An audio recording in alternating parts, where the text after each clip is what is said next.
For someone that is interested in the JFK assassination and the UAP phenomenon, a lot of people, including Ross Coldhart from News Nation, has alleged there's actually a connection between the Kennedy assassination and the UAP phenomenon. Could you tell us if you know anything about that? I just Ross emailed me last night about something that I emailed him. I think Ross, and I'm again, you had me come on here. You want the unvarnished truth. You're going to get it. Um, I think Ross Coulthard, being a colleague of his that have been communicated with him for the past 2.5 years, I think Ross knows a lot more about a lot more things than he shares because he's a good journalist who knows how to keep his sources. He is one of the people I consider him a mentor that told me a long time ago, don't reveal your sources because the minute the military intelligence community finds out you can't be trusted, it's over. So I think Ross, I think that is a possibility. I don't know for sure. I can tell you this from I had lunch with an alleged the grassy knoll shooter, a mafia hitman named James Files, and he laid it out, and it's a pretty relatable story. The CIA despised JFK. They were willing to do whatever they could at the with Richard with uh, the man that JFK fired in the CIA. Oh my God, I have COVID brain. He was determined to get rid of JFK. You had Lyndon Johnson that was weeks away from having a massive scandal being published in Life magazine that would have ruined his political career and possibly put him in jail. So you had the vice president and the former CIA, the head of the CIA on your back. CIA Director Alan Alan Dulles, I am so Dulles. sorry. Okay. Alan Okay. Dulles said, I'm gonna get rid of that son of a bitch. Now you had the mafia who JFK and his dad promised to lay off if they got him Illinois in the election, which they did. JFK got elected. They closed down the casinos, the mob's casinos in Cuba. So you had a vice president, a former CIA director, men in the CIA worried that their jobs were at stake because Kennedy was going to destroy it and put it in splinters and cast it into the wind. And now you've got Sam Giancana. You're having sex with his girlfriend, which is a cardinal sin in the mafia. You're taking money away from Trafficante in New Orleans and Giancana. The mob is being investigated by Robert Kennedy.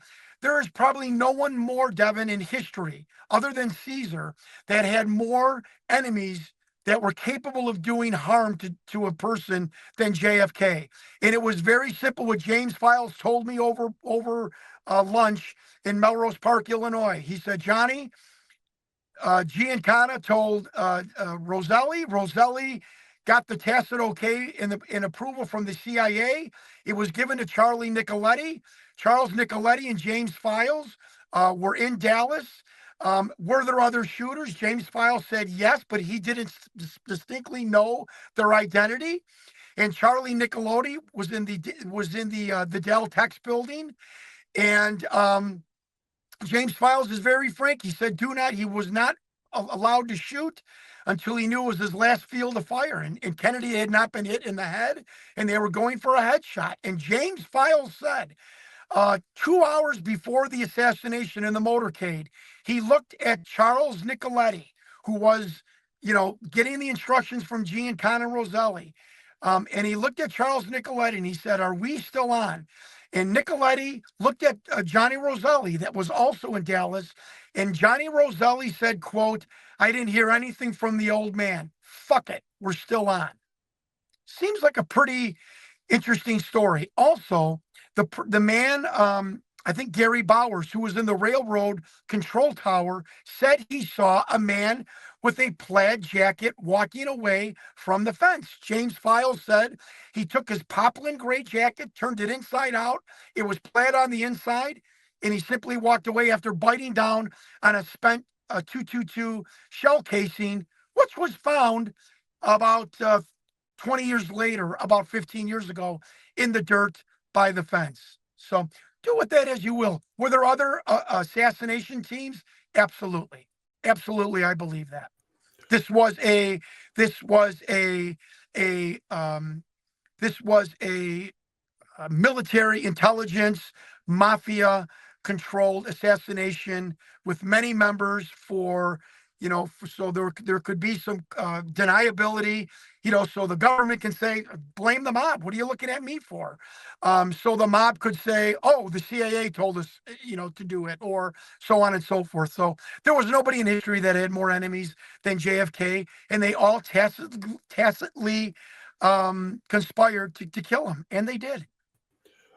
Who, in your opinion, was the mysterious guy with the umbrella in the JFK assassination? I absolutely believe that that was a protester protesting Neville Chamberlain.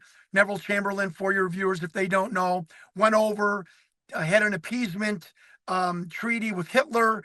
He was blasted in around the media in the world back in 1936, I believe, for appeasing Hitler. You can see what happened. It didn't work. Hitler overran Poland and started his campaign in Europe. And Neville Chamberlain was carrying an umbrella when he came off the plane after his meeting with Hitler, and that's what that man was protesting. And he said that very, very, and people asked him, well, why did you open it when you saw JFK? He said, well, my protest was to JFK. So why would I open it for police motorcycles ahead of him? I opened it when I saw JFK in the car. But I do believe that there were two Cuban nationals next to that man.